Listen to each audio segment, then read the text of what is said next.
And welcome to this week's Facebook Live. My name is Deborah Byrne from Deborah Byrne Psychology Services, known across social media as DBpsychology. So today we're going to talk about self-care, and I'm asking the question: are you ready to practice self-care? Are you ready to start looking after yourself? It's a very important question because we can't you can't serve somebody else. It's just impossible to help others and to keep going the way you're going, to be continually stressed and still try and serve other people or look after other people. It's just impossible to do that. You're only heading down the road of burnout, and I talked about burnout a little while ago. Um, and we're coming up now to a new year. And it's a time, a lot of people take Christmas as a time of reflection, look back on the year, and I think this year in particular has been a very stressful year for everybody involved. But it's also been a year, I think, where we can take a lot of reflection about what we would like in our lives. And in saying that, this is where this question is coming from. We have received messages, particularly growing up, that may be, particularly as women, that we don't look after ourselves. And some men are the same, they put everybody else first and they don't look after themselves. So, we got the message then that looking after ourselves first was selfish. It was a selfish act to do, where in fact it isn't, because self-care, is a greater compassion, acceptance, and love for yourself. And from that basis, then you can then be more compassionate, more accepting, and more loving towards other people. Um, so it really should be flipped on its head. This message, this old message, that self-care is selfish. It isn't. It is looking after ourselves. Our lives are extremely busy. The stress is going up and the sleep even is going down. And we need that basic self-care just to balance our lives out, to have a more, people talk about having a more work-life balance. I always reverse it, and it's very important we get the message that we should reverse it. It's life first and work second, not work-life, but life-work balance. So, in doing that, we will have a better balance in your life. So, let's think about this. So, how can I decide whether I'm ready for it, or look at ways that are blocking me from looking after myself? So the first thing to do is to define self-care for you. So what does that mean to you? Um, you know, um, for me, it was about creating a realistic plan. So, what did it mean for you? What does that self-care mean for you?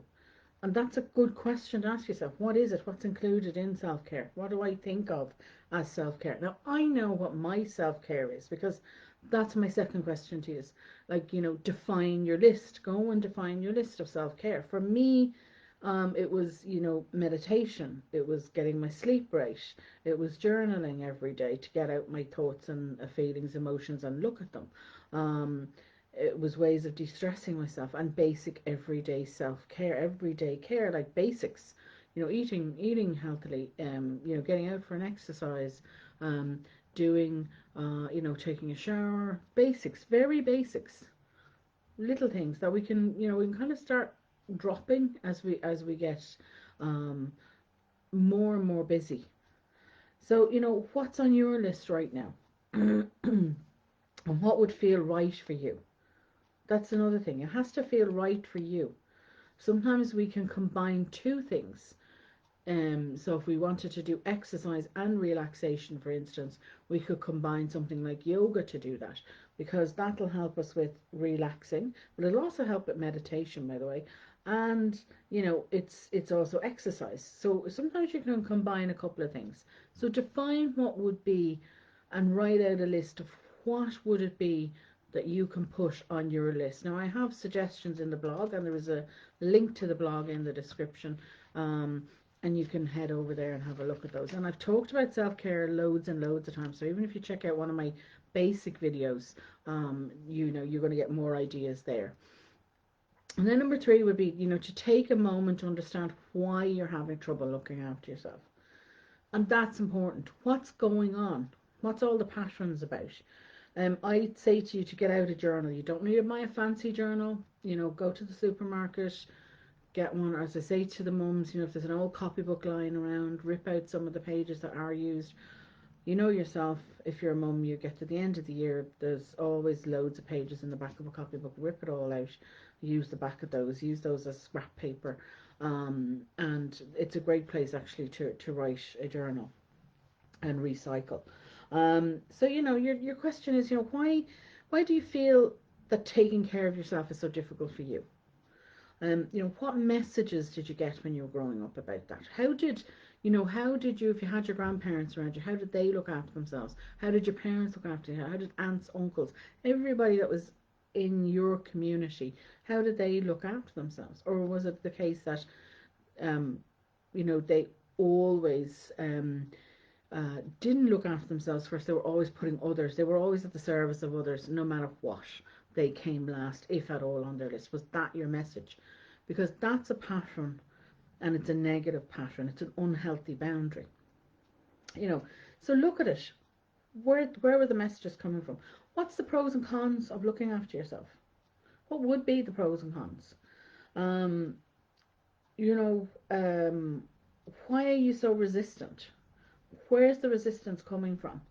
And then if you are asking this question, and I would say if you're doing this exercise, you've asked the question, am I ready to do this? Am I willing to do this? Or you've hit a block like stress or something, and you said, no, I can't handle the stress anymore. I have to, something's got to give. I have to start looking after myself. Then, why is it okay now to look after yourself? That's the question you have to ask yourself, because you need your why. We do need a why as to why we're looking after ourselves. That why will give you motivation to do it, but it'll also keep going. It'll keep you going when the motivation runs low. Um, Oftentimes we find when we answer some of these questions, we find that perhaps we have low self-esteem, perhaps we were not taught to do so, not taught to look after ourselves, perhaps we have unhealthy boundaries and we're starting to recognise that. Um, Perhaps we've forgotten. We've become parents. That's a big identity crisis, a big shift in who we are. We've forgotten to look after ourselves, and we've reverted back into an old way of doing things. Um, so, have a think through those questions. They're very important.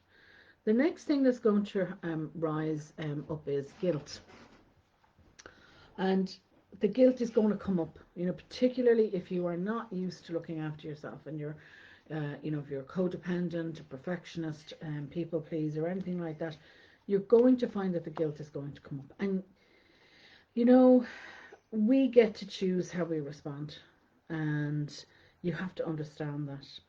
And understand that the guilt is going to rise, particularly at the start when you're starting out. You have to accept that. That's part of working on yourself, is to accept, I'm going to feel guilty, but I'm going to do it anyway. You've got to get to that point. Yes, I'm going to feel guilty about saying no to somebody and taking care of myself, going to a yoga class or going and doing some meditation. Yes, I'm going to have to say no to somebody else for that. And that's going to make me feel guilty, but I'm going to have to do it anyway. And that's what I mean by accepting it. I accept that it's going to come up and I'm going to do it anyway. Again, using your journal is a great tool to be able to show you that, and observe your why, even in reflection. I've talked about using reflection with the journal. At the end of the day, getting the journal out and going, okay, guilt came up for me today. Well, when did that happen? With whom? And why did it happen? And that'll give you, your pattern and your triggers, because there could be a person that's actually triggering you. And then you've got to say to you, well, why am I, what does that mean? Do I need to delete some negative self-talk there? Do I need to delete this person from my life? And that's a big step. They're big steps. But, there's help in hand. I have, my own group, for instance, my own free group there with mums. We have courses on there, all free. They're all there. They've been all put up this year. They're in there. Take your time in doing them, and I'm there as a support for you to talk to if you need to when you start doing the work.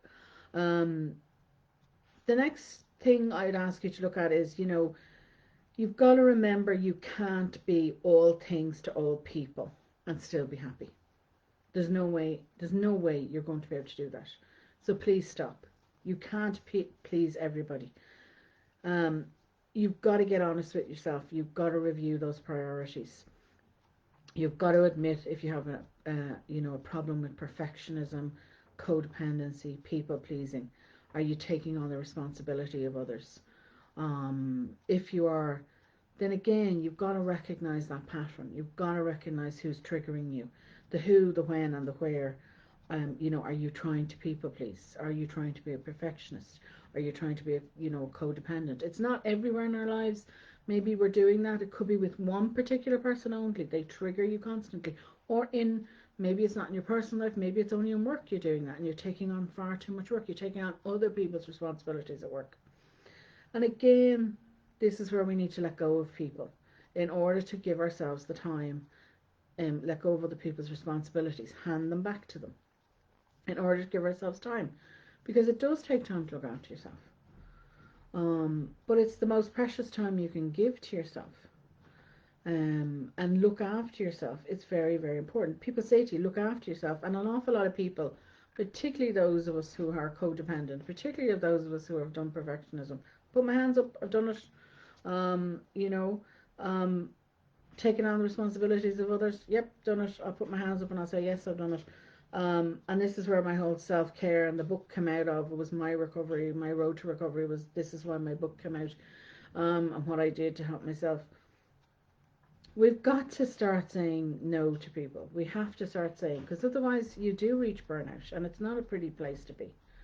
Um, and in saying all that, when you recognize those triggers and those patterns, and you start down the road of, yes, I know my why, I'm going to look after myself, then it's all about the plan, the follow through plan. It's all very well having the awareness, yes, something has to give in my life. I have to look after myself. It's now, or I'm going to get even sicker.